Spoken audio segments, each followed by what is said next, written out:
Wow, this has been a long time coming. Yeah, Bob would have been 73 this Friday. And I'll tell you, they were two of my best friends for more than half my life. I met Bob in 1991 at the Arizona Music Conference. We were on an industry panel together, and I was really excited because I was not only a fan from the time I was a little kid, but he was listed in newspapers as having the same birthday as me. So my first words to Bob when I met him were, "Hey, we share a birthday." He says, "Oh yeah, when's your birthday?" "Bob, it's your birthday." I thought he was pulling my leg. He goes, "No, really, when's your birthday?" I said, "Okay, it's July 31st. He goes, "Well," pulls me aside real quiet. He goes, "Listen, I used to really be into astrology and I didn't want anyone to be able to do my charts. So I told everybody it was July 31st when it's really August 31st. And I thought, first I was like, oh man, bummer. But then I thought of all the days he could have picked to have his fake birthday on, it was still mine. And I'd like to take a moment to thank the man that made that whole thing even possible. Because without either of us knowing at the time, this man changed my life, my family's life forever by bringing me in to speak there in Arizona. He flew here in to be here this morning, Mr. Ross Sohava. He's standing there, and I'd like to thank you sincerely.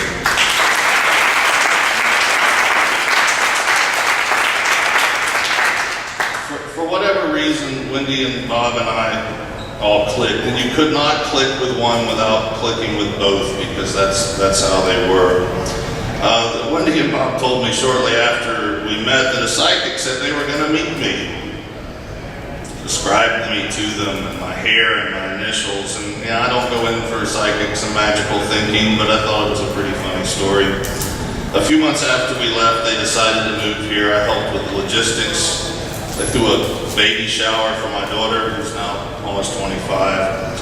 Bob was my first co-writer, played on an album that I released.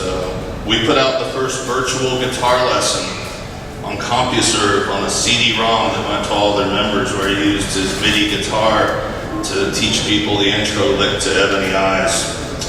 I was around when he learned that Fleetwood Mac's induction to the Hall of Fame, Rock and Roll Hall of Fame, excluded his 5-year period.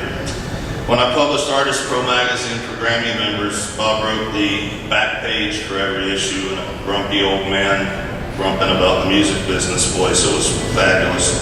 We went to NAMM shows, we hung out, we shared guy talk about life and music and home recording. We talked about our health as we got older, his health, his surgeries, pain. He was wanting to go back on the road, but his plans for that were cut short when his health took a turn. Wendy was a classically trained pianist. She was from Memphis, Tennessee. She graduated from the University of Alabama with a music degree. And she was his rock business manager. She was smart, tough, nobody to be messed with, especially if they owed Bob royalties. If any of you are learning to do music publishing, you want to be like Wendy. She's the reason there is a legacy of royalties to fund the scholarship with. She spearheaded a lawsuit against Fleetwood Mac and secured payment of a lot of money that had been underpaid for many years, likely contributing to his exclusion from the Rock and Roll Hall of Fame. And depending on her mood, Wendy was my sister, my aunt, or my mama. And believe me, I have some pretty amazing, funny stories about that era. A friend of theirs from Kingsport, Tennessee, a physician, Dr. Billy Minton, asked me to read a few words and her regrets that she could not be here. She says, "Bob was my favorite solo artist since I was 11. I used to strap my transistor radio onto my Schwinn and listen to his music when I delivered newspapers. What were the chances that I would grow up and become one of their best friends?" I was honored to be able to know and love Bob and Wendy for many years throughout my adulthood. I shared with Bob how I carried his music with me through every heartbreak and triumph in my life since childhood. His music is in my heart, and with me everywhere I go. I let Bob know that his music as a chapter in my life in itself was critical. He told me our friendship helped him understand and sincerely define how his music affected others. Bob nicknamed me his sentimental doctor, which he inscribed on one of the album covers. There's a poem that Bob and Wendy and Betty Cartwright, Wendy's mother, all used to say to her and to me, by Edwin Martin. And it says, "There's a destiny that makes us brothers. None goes his own way alone. All that we send into the life of others comes back into our own." Bob was an amazing musician. It was truly one of the most talented musicians I'd ever met. His Fleetwood Mac albums include Future Games, Bare Trees, Mystery to Me, Penguin, and Heroes Are Hard to Find. Without Bob, there may have been no Fleetwood Mac left for Stevie Nicks and Lindsey Buckingham to join. He kept them together. He brought them to America.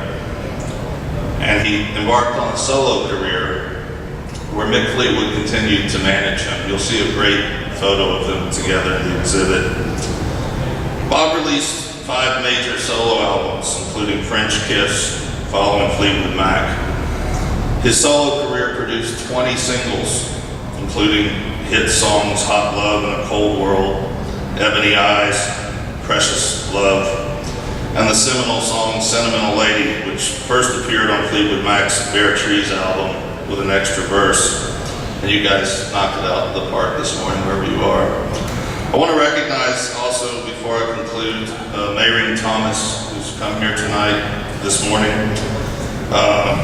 who was absolutely amazing, helping me with Wendy her last few years as she struggled with COPD and heart disease. She was crucial. Thank you, Mayreen, for everything. I'd like to make sure everybody understands that it wasn't depression from the Rock and Roll Hall of Fame exclusion that led to Bob's exit. Some people surmise that, but that's not what it was.